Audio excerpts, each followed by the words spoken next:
Good morning friend, जय जगन्नाथ। आइए इस वीडियो में हमने डिस्कस करने वाले हैं 17 सितंबर 2025 की जो भी क्वेश्चन रहे, जो भी करंट अफेयर रहे, सारे के सारे इस वीडियो में हमने डिस्कस करने वाले हैं। टू द पॉइंट डिस्कस करेंगे। चलिए बिना टाइम वेस्ट करें, जो भी बातें रहे एक एक करके समझते हैं। फर्स्ट क्वेश्चन आपके सामने रहे, क्या पूछा जा रहा है क्वेश्चन में, who become the youngest male play, जो कि ये सबसे यंगेस्ट कर्नल है, जो कि यंगेस्ट मेल, जो कि इम्मी विनर पाने वाला the prime time in Immi award 2025। असल में इम्मी अवार्ड क्या है, ये एक टेलीविज़न अवार्ड है, ध्यान में रखिएगा। इम्मी अवार्ड, ये अवार्ड पाने वाला सबसे यंगेस्ट मेल जो कि बने वो कौन बने, ये है वेन कोफर यानी sorry option C is the right answer, Owen Cooper. ध्यान में रखिएगा, जो कि 14 एंड मतलब 50 ईयर की एक एज है इनकी। ध्यान में रखिएगा, इन्होंने सबसे यंगेस्ट जो कि इम्मी अवार्ड, असल में इम्मी अवार्ड क्या है, ये जो कि टेलीविज़न क्षेत्रों में दी जाती है। देखते हैं इनके बारे में भी डिस्कस करेंगे। अभी के टाइम में जो इम्मी अवार्ड दी गई है, ये 77th एडिशन दी गई थी, 77th एडिशन, क्लियर। एंड ये दी गई है 14 सितंबर को, क्लियर। 14 सितंबर को ये बातें दी गई है, क्लियर सारे के सारे। तो ध्यान में रखिएगा सारे के सारे। फिर देखते हैं इनके बारे में क्या बातें रहे। ये है इम्मी अवार्ड, ध्यान में रखना। देखते हैं this is with his performance in जे नेटफ्लिक्स, जो कि hard hitting drama and then the adolescence owner जो ओन कोफर रहे इनके नाम, एंड देन 15 रहे, हैज बिकम द यंगेस्ट जो कि इवर मेल इम्मी जो कि winner the Warrington one actor, जो कि was only 14 when the fourth part of the British जो कि सीरीज वाज फिल्म। ध्यान में रखिएगा। द इमी अवार्ड क्या है, देखते हैं इनके बारे में डिटेल।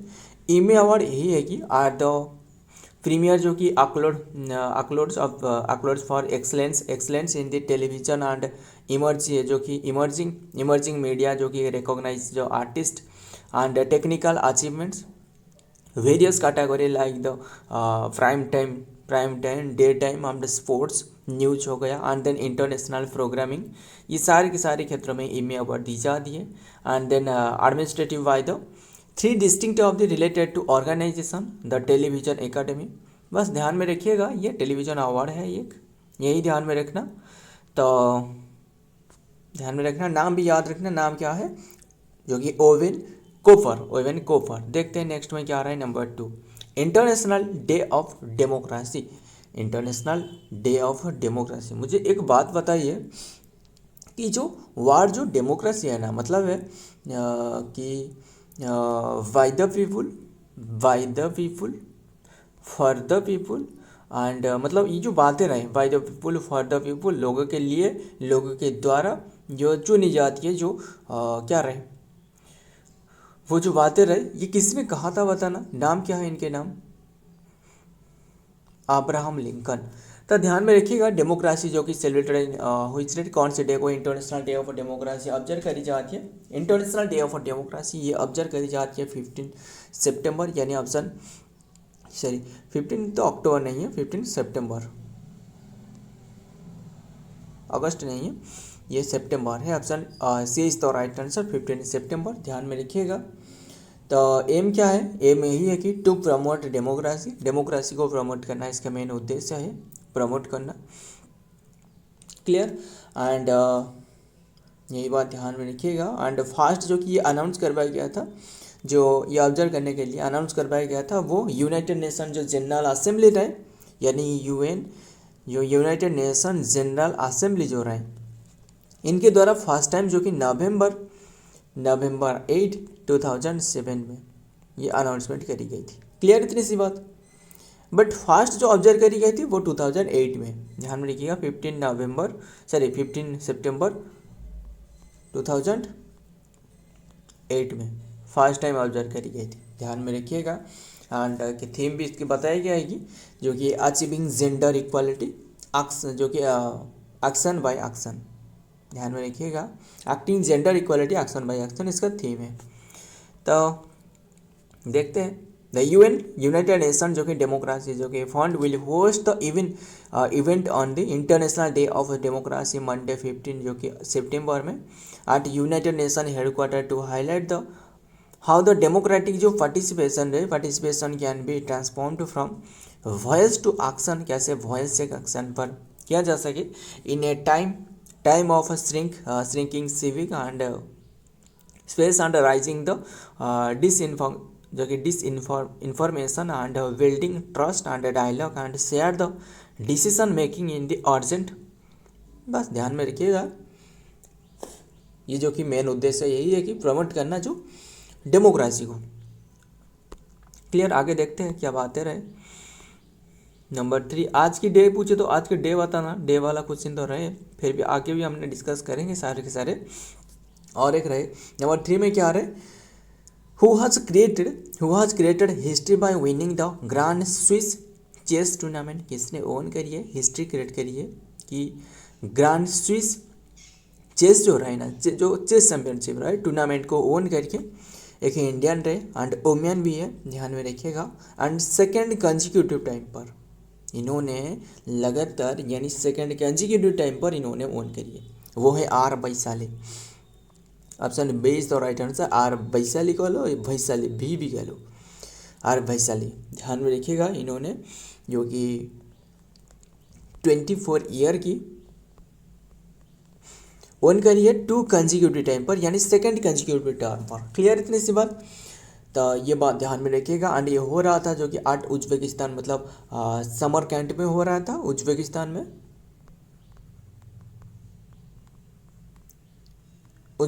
में हो रहा था। क्लियर, एंड बात करें जो फिडे रहे, फिडे इसका स्थापना बताना। फिडे क्या है, ये पूरी देश में जो चेस को रेगुलेट करने वाला बॉडी वो फिडे है, जिसका स्थापना 20 जुलाई को रहे, इसीलिए 20 जुलाई को जो कि ऑब्जर्व करी जाती है कौन सी डे, जो कि चेस डे के रूप में 1924 में इसका स्थापना करवाया गया था। एंड जो कि हेडक्वार्टर पूछे तो हेडक्वार्टर लुसाने स्विट्जरलैंड में रहे, हेडक्वार्टर लुसाने स्विट्जरलैंड में। एंड प्रेसिडेंट कौन है, प्रेसिडेंट है आर्केडी डोरकोविच, आर्केडी डोरकोविच, ध्यान में रखिए। वाइस प्रेसिडेंट पूछे तो वाइस प्रेसिडेंट है जो कि विश्वनाथन आनंद। क्लियर सारे के सारे, तो अब देखते हैं इनके बारे में और क्या बातें रहे, जानकारी रहे वो देखते हैं। After winning the FIDE women जो कि ग्रैंड प्रिक्स स्विस 2023 से विन इट अगेन इन 2025, मतलब 2023 में ओन करी थी इन्होंने। एंड वैशाली इज द जो कि आर वैशाली जो कि champions FIDE women's grand Swiss and 2025 at Samarkand Uzbekistan में जो हो रहा था, वहाँ जो कि ओन करी है 8 to 11 पॉइंट में। बस ध्यान में रखिएगा। नेक्स्ट देखते हैं नंबर 4। एंड कल का हमने डिस्कस करी थी क्वेश्चन, क्या क्वेश्चन रहे मुझे बताइए, वो जो सबसे यंगेस्ट चेस प्लेयर बने मतलब डी गुकेश को हराकर, इसका नाम बताना मुझे। अब पता चलने वाला है कितना शिद्दत से ये वीडियो देखते हो। जो अभिमन्यु मिश्रा है ना, ध्यान में रखिए। ये सबसे जो कि यंगेस्ट ग्रैंड मास्टर बने, कितनी एज मतलब एज पूछे तो ये है 16 एज में। क्लियर इतनी सी बात, काफ़ी बातें तो हमने डिस्कस कल भी हमने करी थी। एंड मुझे बताइए ये जो लास्ट वाला यानी जो 89 वाला जो ग्रैंड मास्टर रहे, इनका नाम बताना मुझे। वो कौन था, वो था रोहित कृष्णा तमिलनाडु से आती है ना। फर्स्ट पूछे तो फर्स्ट तो विश्वनाथन आनंद, ध्यान में रखिएगा। तो देखते हैं नंबर 4 में क्या रहे, वर्ल्ड ओजोन डे। ये सबसे इंपॉर्टेंट है, महत्वपूर्ण भी है, ध्यान में रखिए, काफ़ी बार एग्जाम में पूछे जा चुकी है। मतलब जो मॉन्ट्रियल प्रोटोकॉल रहे ना, पहले ये क्वेश्चन का आंसर बताते तो ओजोन डे जो कि ऑब्जर्व करी जाती है कौन से डेट को, ये 16 सितंबर को ऑब्जर्व करी जाती है, यानी कल ही ऑब्जर्व करवाया गया था 16 सितंबर। ध्यान में रखिएगा वर्ल्ड ओजोन डे। और भी काफ़ी सारे डे जैसे ये रहे क्या रहे मुझे बताना। जो इंटरनेशनल डेमोक्रेसी तो हमने डिस्कस करी 15 सितंबर को, इंटरनेशनल डेमोक्रेसी 1 to 7 सितंबर को ऑब्जर्व करी गई थी, जो कि नेशनल न्यूट्रिशन वीक के रूप में, न्यूट्रिशन वीक। कोकोनट डे जो कि 2 सितंबर को हाँ ये 1 to 7 सितंबर है, 2 सितंबर जो कि कोकोनट डे था, ध्यान में रखिएगा, कोकोनट डे जो कि 2 सितंबर को था। तो और क्या रहे, टीचर्स डे पूछे तो 5 सितंबर एंड देन और क्या रहे, ध्यान में रखिएगा सारे के सारे। तो दिग्विजय डे भी हमने डिस्कस करी थी, जो 11 सितंबर को ऑब्जर्व करी जाती है, दिग्विजय डे, है ना। दिग्विजय डे जो 1800 कौन सी 93 जो फास्ट जो स्पीच दी गई थी इनके द्वारा, ध्यान में रखिएगा। तब बात करें, ये है 16 सितंबर को ऑब्जर्व करी जाती है। क्यों ऑब्जर्व करी जाती है मुझे बताना। देखिए असल में इसके भी थीम पहले बता देता हूँ। थीम क्या है, थीम यही है कि मॉन्ट्रियल नहीं 2025 की थीम पूछे तो वो है जो कि फ्रॉम साइंस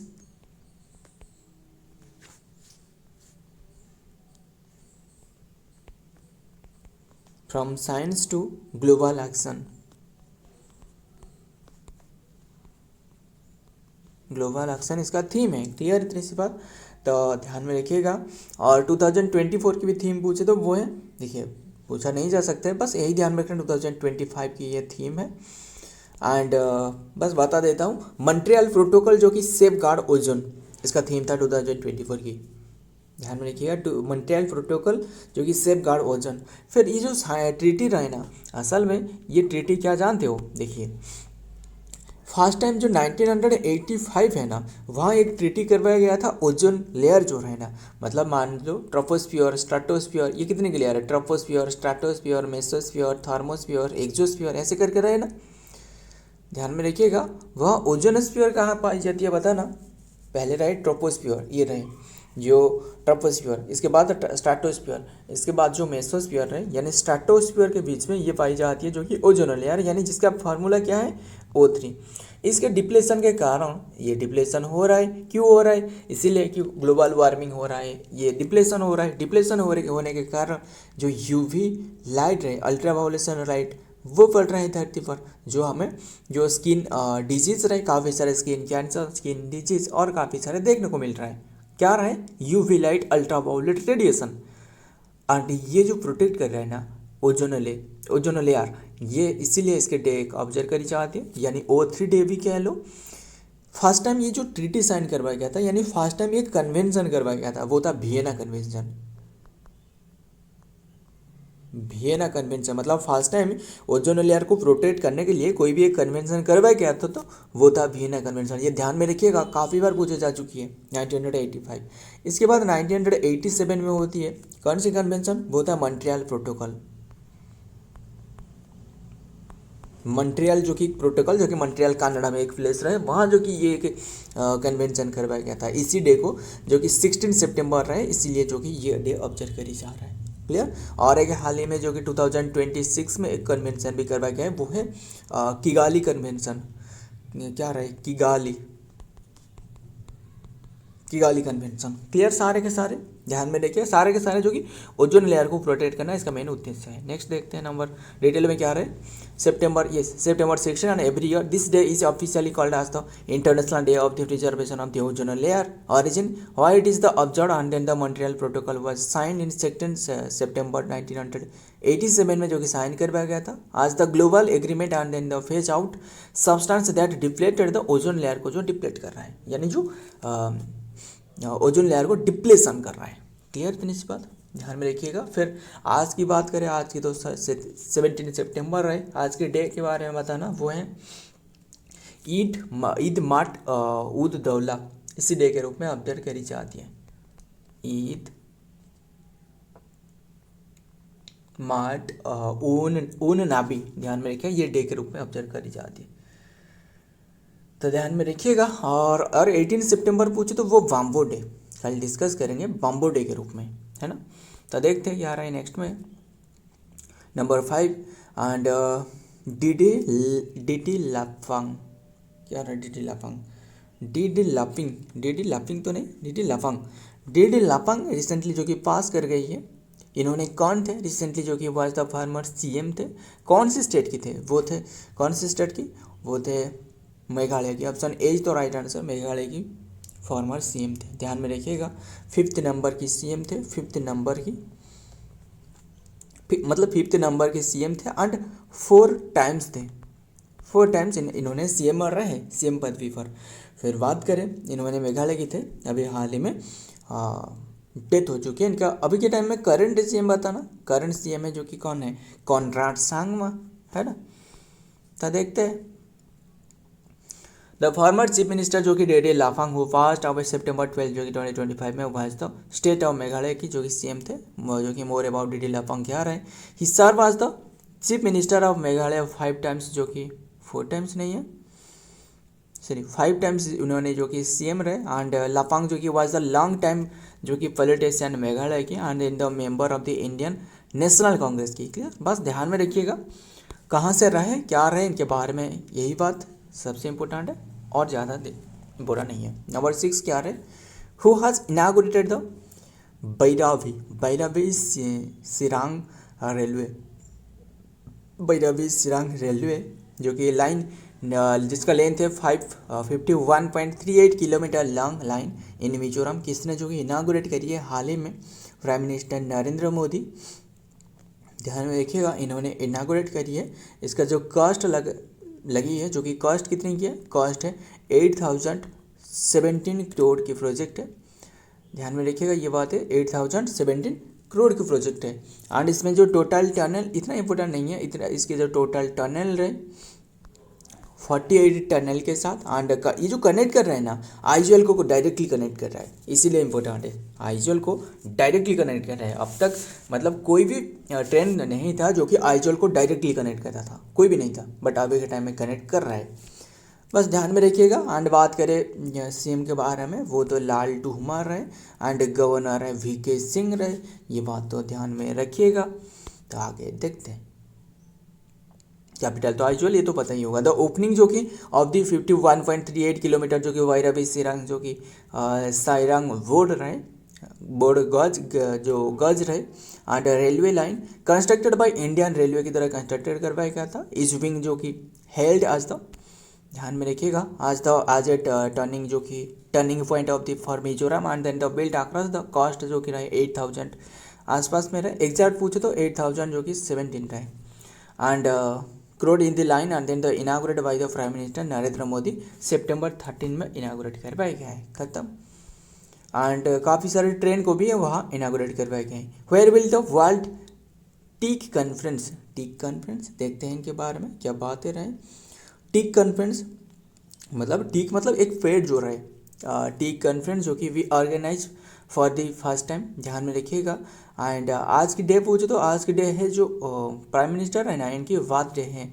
इसी डे पर बताना कौन सी बातें जो कि इनागुरेट करने के लिए इन्होंने बात करी थी, पता ना मुझे, कमेंट करना नीचे क्या बातें रहे। तो टीक कॉन्फ्रेंस जो कि we organise for the first time, ये है फर्स्ट टाइम जो टीक कॉन्फ्रेंस हो रहा है, ये है केरला में, यानी option C is the right answer, Kerala. Clear, and Kerala की कोची में, क्लियर। एंड केरला की कोची में हो रहा है टीक कॉन्फ्रेंस। एंड ये जो फास्ट करवाया गया था ना, फास्ट करवाया गया था टीक कॉन्फ्रेंस 2011 में, क्लियर। एंड ये कौन से ट्री के लिए, टीक जो ट्री रहे ना, टीक ट्री, इसके लिए ये कन्वेंशन है, क्लियर, ध्यान में रखना। ये जो कि किया जा रहा है 17 to 20 सितंबर तक करी जाएगी, ध्यान में रखिएगा। करी आज तो रहा 7, आज से शुरुआत करने वाला है, ध्यान में रखिएगा सारे के सारे। नेक्स्ट देखते हैं। India is hosting the summit for the first time, जो कि राजेश रविंद्रन रहे, प्रिंसिपल चीफ ऑफ द जो कि conservator of the forest. And then the will inaugurate the 3-day event, बस ध्यान में रखिएगा। नेक्स्ट देखते हैं। Number 8, where was the fifth official language conference organise. Fifth official language conference ये हो रहा है गांधीनगर में। एंड इनागुरेट करवाया गया है inaugurate by Amit Shah, home minister. Water minister कौन है, CR पटेल। टेक्सटाइल मिनिस्टर कौन है, वो है Giriraj Singh. And JP Nadda health ministry.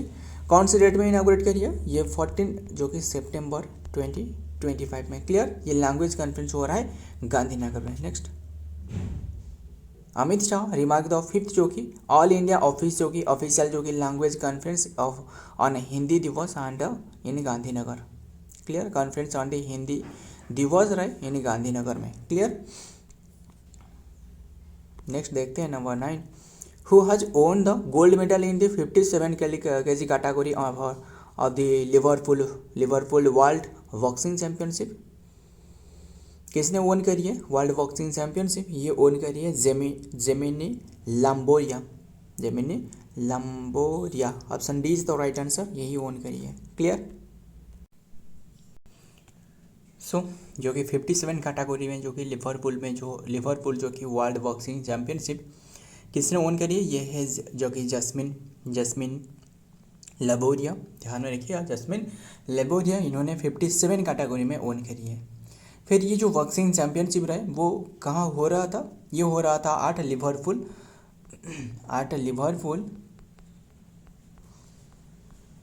Liverpool England में हो रहा था।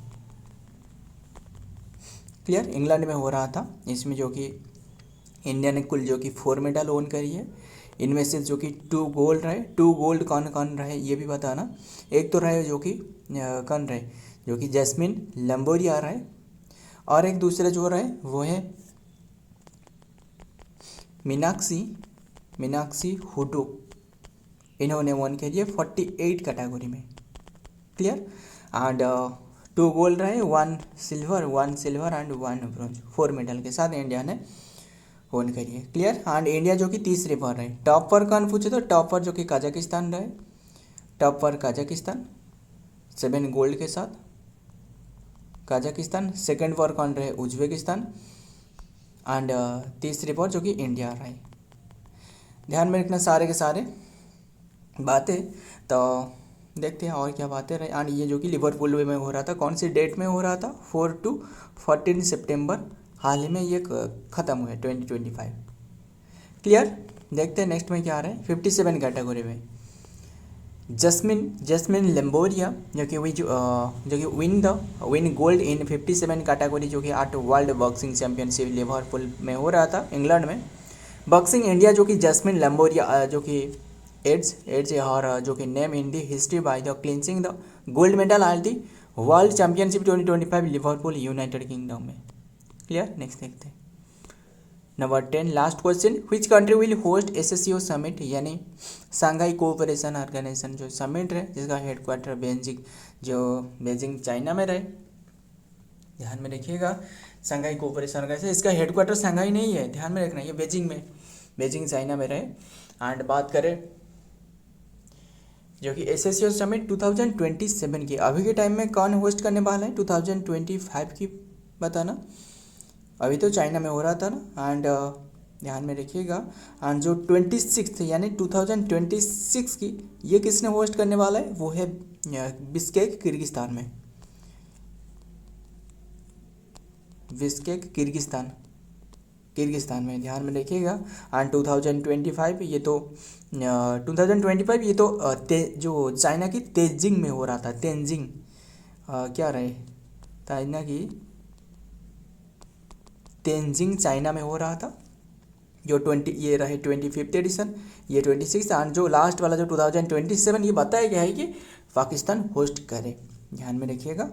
तो देखते हैं डिटेल में क्या बातें रहे। पाकिस्तान जो कि प्राइम मिनिस्टर शहबाज शरीफ रहे, जो कि अनाउंसमेंट करिए that the Pakistan will host the Shanghai cooperation organisation SCO summit 2017 and as directed जो कि अथॉरिटीज टू बिगन जो कि प्रिपरेशन इन इस्लामाबाद। ध्यान में रखिएगा। तो next SCO summit schedule to place in 2025 Bishkek Kyrgyzstan में। क्लियर। सो फ्रेंड, आज की ये कंटेंट है। अगर वीडियो पसंद आए तो वीडियो को लाइक करना, दोस्त यार शेयर भी करिएगा। मिलता हूँ और एक वीडियो में और एक इम्पोर्टेंट MC के साथ। तब तक के लिए जय हिंद, जय जगन्नाथ।